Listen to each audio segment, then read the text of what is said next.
Hello everyone and welcome back to the channel. We are over at the annual vegetable garden today, and I just wanted to cover a topic that people have reached out to me through DMs, people have asked in the comments, and it's a topic that I haven't covered too much on, but I just wanted to make an in-depth video today kind of explaining my process on fertilization, organic soil, and stuff like that. So my idea behind fertilizer is that it should be kind of a emergency use only, last option if your crops are going to fail.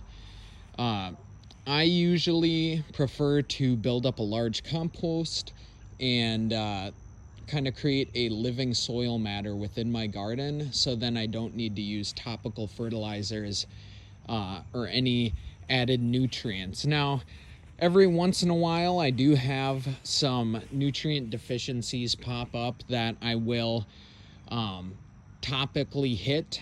I will go to the base of the tomatoes and maybe add a bit of nutrients that you get at the store.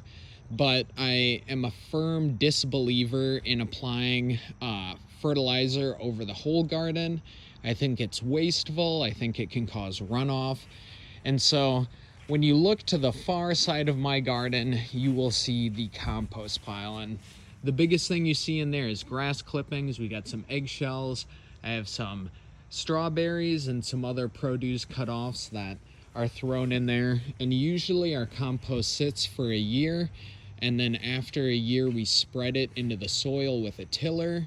And we get this nice, really dark, rich soil.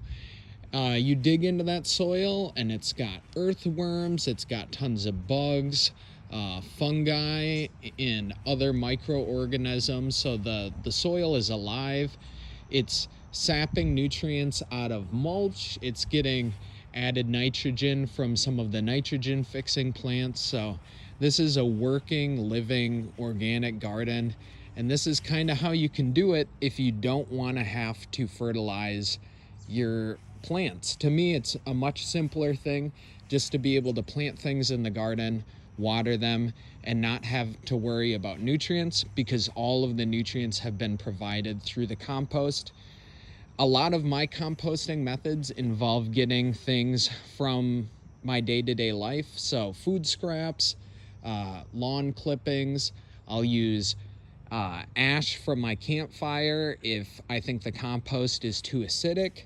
I'll use pine needles from my pine trees if I think it's too alkaline. There's a lot of things you can do and a lot of trace micronutrients that you can put into your soil by building up a unique custom compost.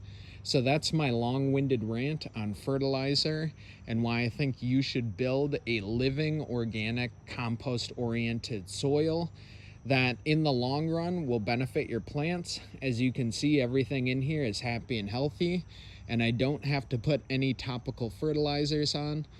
A big thing about topical fertilizers is with a heavy rain, you can get runoff, and that fertilizer may end up in places that you did not desire it to go. It can get into the groundwater, or it can leach into certain grassy areas, and maybe your grass is going to be growing way more than you wanted, and now you have an extra mowing job. So a lot of things to think about.